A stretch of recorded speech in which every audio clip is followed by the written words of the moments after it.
Hello, this is Nina Fonseca, and this is my presentation on encryption. During this quarter, I have taken an in-depth look at cryptography and the ways that those in the field of cryptography are making encryption software easily accessible to the masses.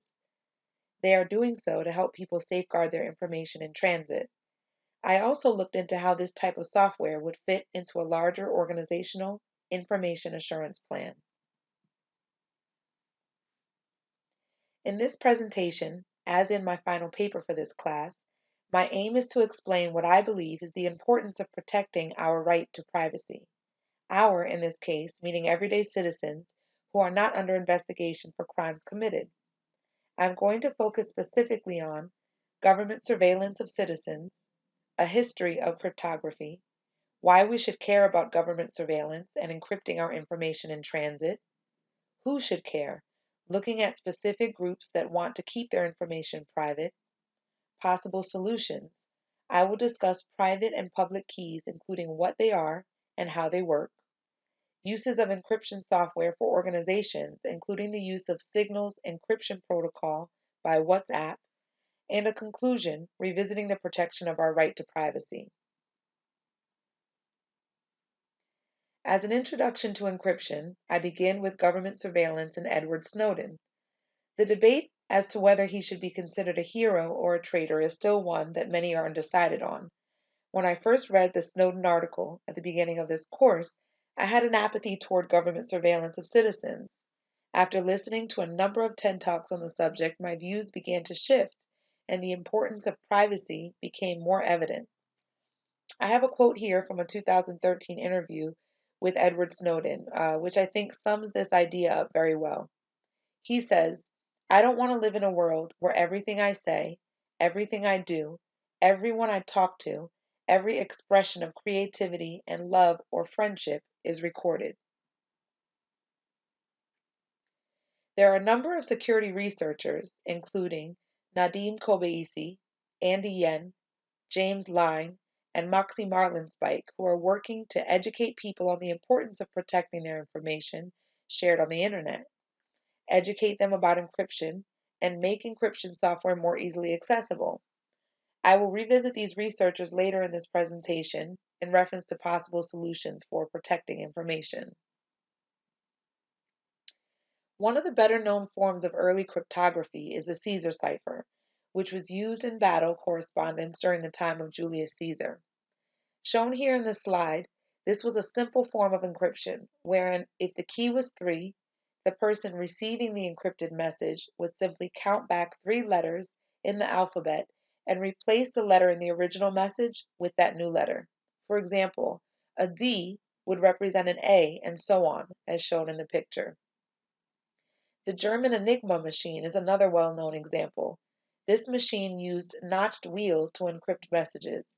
During World War II, Navajo windtalkers took advantage of the complexity of the Navajo language, and a Navajo code was created to encrypt messages. An even earlier form of encryption than the others mentioned here is non-standard Egyptian hieroglyphs. Although these are considered encryption, it was thought that these were more for mystery and effect than a true attempt at hiding important information. This brings us to modern-day protection of data. A Huffington Post article by Jeremy Karp titled, "If I'm not doing anything wrong, why should I care about government surveillance?" takes us to our next point. This is an opinion that many people hold, including myself at one time. According to Karp, we are a country of people who celebrate our liberties. He argues, though, that we cannot be so celebratory of our liberties on the one hand and have such a passive response as, "Why should I care?" on the other. He also feels that people are naive to government surveillance and its consequences. As the government continues to collect massive amounts of data, its power increases. Karp describes information as the currency of power. Some examples of consequences of government surveillance, as described in this article, are the heavy surveillance of Muslim communities in New York City by the NYPD. This surveillance compelled some Muslim student associations to limit their political discussions in public places. Another more general example has occurred within the media, in which surveillance has allowed government to identify reporters' sources, which has made it more difficult for reporters to gather and report necessary information. We should care about government surveillance and the protection of our data because of the effect that government surveillance can and has had on our freedoms of speech, the press, religion, and privacy. So, who should care specifically about government surveillance and the protection of their information in transit? This slide focuses on a few specific groups. It is, of course, not limited to these groups of people. Some of these groups are those making a stand against government and law enforcement, such as journalists, reporters, freedom fighters, whistleblowers, and those providing assistance for what they believe is the good of the people, such as giving assistance to women seeking safe abortion who are from countries in which it is illegal. Also, anyone gathering or sending information in order to speak out against their government and or law enforcement. For example, members of the Black Lives Matter movement who have discovered police surveillance of them in cities such as Memphis and New York City. Encryption is one of the possible solutions to protecting data in transit. Andy Yen in his TED Talk explains this process. First, the connection between your computer and the email server is encrypted. Then the data to be sent is encrypted. Each person sending or receiving this data receives their own key. We must ensure that the server does not have its own key. Andy describes keys stored in a server as a big lock with the key right next to it. As in Andy's encryption solution, Proton Mail, a pair of keys is generated on the computer, a private key and a public key. Let's take a look at how this type of encryption works. In this diagram, we see that two people, Bill and Angela, are communicating online. Each of them has their own pair of keys, and there are no keys stored on the email server. When Bill wants to send Angela a message, the message gets encrypted even before it leaves Bill's computer. It gets encrypted using the public key from Angela, and then it is sent to Angela.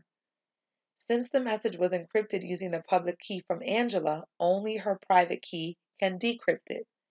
Only Angela has this key, as it is stored on her computer. Proton Mail does this in a way that the user can't even see it. Now, this is a simplified diagram. However, the process is very complex. Facebook is a company that provides a great example of how encryption can be used to protect data at a company or organizational level. Computer security researcher Moxie Marlinspike created the app Signal. The encryption protocol of Signal is used in Facebook-owned messaging app WhatsApp.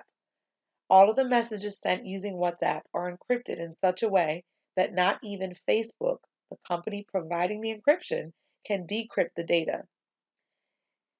And another example, a similar example, in the case of Apple versus the FBI demanded that Apple assist in unlocking the phone of the shooter in a mass shooting in San Bernardino. The shooter had been killed on that day. However, the FBI wanted access to the phone for further investigation. Apple refused to assist, saying that such software amounted to a master key and would encourage other countries like China or Russia to make similar demands for other iPhones. In that case, Apple had access to unlock the phone. However, in another case, Facebook executive Diego Zodin was imprisoned in Brazil for non-compliance with court orders to supply Brazilian police with encrypted messages in connected with a drug case. This executive did not have the power to comply even if he wanted to. These messages cannot even be decrypted by Facebook. This executive was later released from prison. Within a company's information assurance plan, there must be information and procedures on the encryption of data in transit. This should include procedures for how information is or will be encrypted, including the software used, the education of staff on why and what is and is to be encrypted, and procedures for handling any demands of encrypted data by any law enforcement. Throughout this presentation, the question of why one should care about government surveillance has been addressed. Government access and recording of everything that we do, say, and create is a violation of our rights. Backdoors created by any measures to weaken our data security not only give access to the government, but also to hackers. Protection of the rights shown here on this slide is why people should care about who is accessing their data and why. The use of encryption and educating people on why it is important and how it works is a great step toward the protection of data. Public and private keys used together, without any keys on an email server, is one way to ensure the encryption of email. Researchers such as Nadim Kobeissi, Andy Yen, James Line, and Moxie Marlinspike have worked to make encryption more easily accessible to people. This will allow people to take the protection of their data into their own hands. Thank you.